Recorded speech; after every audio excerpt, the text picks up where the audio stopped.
Welcome to our channel. நம்ம சேனலில் dead தேர்வு எழுதக்கூடிய தமிழ்நாடு ஆசிரியர்கள், சிறப்பு தகுதி தேர்வு எழுதக்கூடிய ஆசிரியர்களுக்கு முக்கியமான கேள்வி பதில்கள், அதாவது இம்பார்ட்டன்ட் கொஸ்டின், அதாவது ப்ரீவியஸ் இயர் கொஸ்டின்ஸு, அதே போல் வந்து ரிப்பீட்டடாக கேட்கக்கூடிய கொஸ்டினுடைய எப்படி ஆன்சர் வந்து நம்ம எப்படி சால்வ் பண்ணுறது, மேக்ஸில் வந்து பார்த்திங்கன்னா எப்படி ஈஸி டிப்ஸ் என்ன, ஈஸி ட்ரிக்ஸ் ஏதாவது இருக்கா, அந்த ட்ரிக்ஸ் எப்படி பயன்படுத்த முடியும் அப்படின்றத தொடர்ந்து உங்களுக்கு தினந்தோறும் ஒரு வீடியோவாக நம்ம அப்டேட் பண்ணிகிட்ருக்கோம். அதனை போல் இன்றைய தினம் வந்து நம்ம தெரிந்து கொள்ள வகையில் வந்து ரூட் ஆஃப் அப்படின்னு கொடுத்துட்டு 58 plus root of 31 plus square root of 21 plus root of 11 plus root of 25, அதாவது ஒவ்வொன்றுமே பார்த்திங்க அப்படின்னா ஒரு ஸ்கொயர் ரூட் கொடுத்து ஹோல் ரூட் கொடுத்து அதுக்கப்புறம் பார்த்தீங்கன்னா உள்ள வந்து ஒவ்வொரு ரூட்லேயுமே இருக்குது. இதை வந்து நம்ம எப்படி ஆன்சர் ஃபைண்ட் அவுட் பண்ணுறது, இதில் வந்து 2 மெத்தடில் வந்து நம்ம ஆன்சர் முடிக்கலாம். இப்போ இதை வந்து நம்ம ஷார்ட்கட்டில் நம்ம ஃபஸ்ட்டு வந்து இந்த இங்கேருந்து நீங்கள் சால்வ் பண்ணுங்கள். ஃபஸ்ட்டு இந்த சின்ன ஸ்கொயர் இருக்குது பார்த்தீங்களா, இப்போ 25 வந்து நம்ம ஸ்கொயர் ரூட் எடுத்தோம்னா 5, இப்போ 5ஐயும் 11ஐயும் கூட்டினோம்னா 16 வரும். இப்போ 16 வந்து ஸ்கொயர் ரூட் எடுத்தோம்னா 4, இப்போ 4 வெளியே எடுத்துடலாம். 4ஐயும் 21ஐயும் கூட்டினோம்னா 27, 4 25 வரும். சரிங்களா, 4ஐயும் 21 கூட்டினா 25, 25 ஸ்கொயர் ரூட் தானே 5, இப்போ 5ஐயும் 31ஐயும் கூட்டினோம்னா 36, இப்போ 36 வந்து பார்த்திங்கன்னா 6 ஸ்கொயர் ரூட் எடுத்தோம்னா 6, 6ஐயும் 58ஐயும் கூட்டினோம்னா 58, 64 ஸ்கொயர் ரூட்டு 8. சரிங்களா, ஆன்சர் வந்து 8. இதை வந்து இந்த மாதிரி ஃபார்முலா. அதே வந்து இதை வந்து சிம்பிள் ஸ்டெப்பில் ஒரே பார்த்ததுமே எப்படி கண்டுபிடிக்கணும் அப்படின்னா, இதை வந்து நீங்கள் இந்த ஒரு நம்பரை வச்சே நீங்கள் ஆன்சர் கண்டுபிடிச்சலாம். அதாவது இப்போ நம்ம சம் எழுதுகிறோம் அப்படின்னா உங்களுக்கு கொஸ்டின் வந்து கொடுத்துருப்பாங்க. இதை பார்த்ததுமே நம்ம ஆன்சர் கண்டுபிடிக்கணும்னா இதுக்கு முதல்ல வந்து நீங்கள் ஒரு குறிப்பிட்ட எல்லாருடைய ஸ்கொயர் ரூட் நம்பர் உங்களுக்கு தெரிஞ்சிருக்கணும். சரிங்களா, இப்போ வந்து இதை 1 ஸ்கொயர் வந்து 1, 2 ஸ்கொயர் 2, 4, 3 ஸ்கொயர் வந்து 9, 4 square 16, 5 square 25, 6 square 36, 7 square 49, 8 square 64, 9 square 81, 10 square 100, 11 square 121. இந்த மாதிரி உங்களுக்கு இதனுடைய ரூட் வேல்யூ உங்களுக்கு கண்டிப்பாக தெரிஞ்சிருக்கணும். இதெல்லாம் உங்களுக்கு வந்து கரெக்டாக அந்த மல்டிபிள் பண்ணி கண்டிப்பாக தெரிஞ்சிருக்கும்.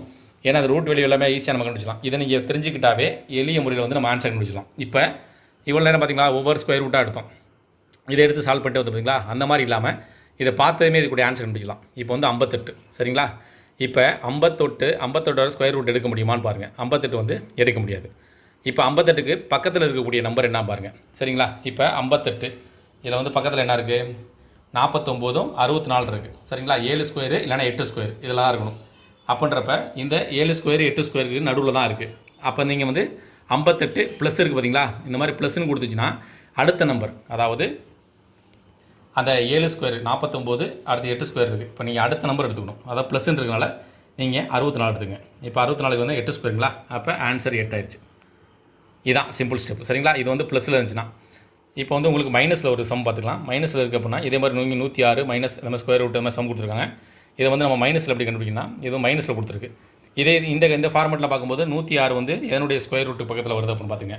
இப்போ வந்து நமக்கு அந்த 10 ஸ்கொயர் வந்து 100, 11 ஸ்கொயர் வந்து 121. இப்போ 11 ஸ்கொயர்னால நமக்கு 106, இதுக்கு 2 இடையில தான் வருது. இப்போ வந்து நமக்கு அடுத்தாப்பில் மைனஸ் சிம்பிள் கொடுத்தனால மேலே இருக்கக்கூடிய நம்பர், அதாவது இதுக்கு முன்னாடி இருக்கக்கூடிய நம்பரை நம்ம கொடுக்கணும். அப்படின்றப்ப இப்போ வந்து 11 ஸ்கொயர் வந்து பார்த்திங்கன்னா 121, 10 ஸ்கொயர் 100, அப்போ மேலே இருக்க நம்பர் எடுத்துக்கணும். அப்போ 100ங்களா 10, இப்போ 10 தான் எடுத்துக்கணும். இப்போ ஆன்சர் வந்து 10 ஸ்கொயர் 100 எடுத்துக்கிற மாதிரி ஆன்சர் வந்து 10.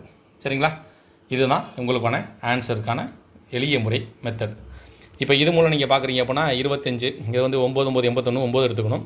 9 எடுத்திங்கன்னா 29 வந்து நீங்கள் கழிச்சிங்க, 9 கழிச்சிங்க அப்படின்னா 16, 25 வருதுங்களா, 16 எடுத்தோம்னா நமக்கு வந்து 4 32 நம்ம கூட்டணும் அப்படின்னா 36, அப்போ 6 ஸ்கொயர் ஆகிப்போச்சுங்கன்னா அப்போ 6 எடுத்துடலாம். 6 எடுத்தோம்னா வந்து 106, 110, 112 இந்த மாதிரி இருந்து நம்ம எடுத்துக்க முடியும். சரிங்களா, இந்த மாதிரி எடுக்கிறப்ப எது நம்ம கம்மியாக இருக்கோ அந்த ஆன்சர் வந்து 10.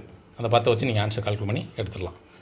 சரிங்களா, இது மாதிரி நீங்கள் சிம்பிள் ஸ்டெப்பை வந்து நீங்கள் கால்குலேட் பண்ணி எடுத்தீங்க அப்படின்னா நம்ம இதே மாதிரி நீங்கள் சின்ன கால்குலேஷன் போட்டிங்கன்னா நமக்கு வந்து ஆன்சர் வந்து சிம்பிள் ஸ்டெப்பாக நமக்கு கிடச்சிடும். மெயினாக வந்து பார்த்திங்கன்னா இது வந்து நம்ம இது மாதிரி மெத்தட் வந்து ரொம்ப சிம்பிள். 58க்கு பக்கத்தில் இருக்க வந்து பார்த்திங்கன்னா 58 பக்கத்தில் வந்து 49, 64 இருக்குது. ப்ளஸ் சிம்பிள் இருந்துச்சுன்னா வந்து நீங்கள் அதுக்கு கீழே இருக்க நம்பர் கொடுக்கணும். 106 இருக்குது. 106க்கு வந்து பார்த்திங்கன்னா பக்கத்தில் இருக்க நம்பர் பார்த்திங்கன்னா அந்த 100, 121 இருக்குது. அப்போ 100 தான் நம்ம ஆன்சர் எடுத்துக்கணும். இந்த மாதிரி நீங்கள் சம்மை வந்து இதில் வந்து சிம்பிள் ஸ்டெப்பில் கண்டுபிடிச்சிக்கலாம். அதே மாதிரி நம்ம முன்னாடி சொன்ன ஸ்டெப்பில் நீங்கள் கண்டுபிடிச்சிங்க. அதாவது 9, 16, 4 வந்து 36, 6 36, 6 இதை வந்து மைனஸ் சிம்பிள் கொடுத்தா நீங்கள் 6 மைனஸ் பண்ணணும். 6 மைனஸ் பண்ணிட்டீங்க அப்படின்னா நமக்கு வந்து 100 இருக்குங்களா, 100க்கு வந்து பார்த்திங்கன்னா 10. சரிங்களா, இது வந்து நான் ஃபஸ்ட்டு வந்து ஆட் பண்ணுற மாதிரி சொல்லிட்டேன். இது வந்து நமக்கு வந்து மைனஸ் சிம்பிள் இருக்குது. மைனஸ் சிம்பிள் இருக்கப்போ நீங்கள் 6 கழிச்சிங்கன்னா 100 தான் வரும். 100ன்றது ஆன்சர் வந்து 10. சரிங்களா? 2 மெத்தடுமே நம்ம வந்து எளிய முறையில் ஆன்சர் கண்டுபிடிக்கலாம். இதை வந்து நீங்கள் ஒரு ஸ்டெப் பை ஸ்டெப்பாக நீங்கள் கவனித்து போட்டால் போதும். இல்லைனா நீங்கள் பார்த்ததுமே இந்த 56க்கு அப்புறம் அந்த ஸ்கொயர் ரூட் தெரிஞ்சிச்சு வேலை தெரிஞ்சுன்னா ஆன்சர் வந்து நீங்கள் ஒரே நிமிஷத்தில் வந்து நீங்கள் கண்டுபிடிச்சிடலாம். சரிங்களா? இது வந்து பார்த்திங்கன்னா உங்களுக்கு பயனுள்ளதாக இருந்துச்சுன்னா அந்த வீடியோக்கு லைக் பண்ணுங்கள். இது எல்லாருக்கும் வந்து உங்களுடைய நண்பர்களுக்கு ஷேர் பண்ணுங்கள். முடிஞ்ச அளவுக்கு அவங்களுக்கு வந்து பயனுள்ளதாக இருக்கட்டும். சந்தேகங்கள் இருந்துச்சுன்னா நீங்கள் கமெண்ட் பண்ணலாம். இதேபோல் வந்து மீண்டும் ஒரு பயனுள்ள வீடியோவில் சந்திப்போம். நன்றி.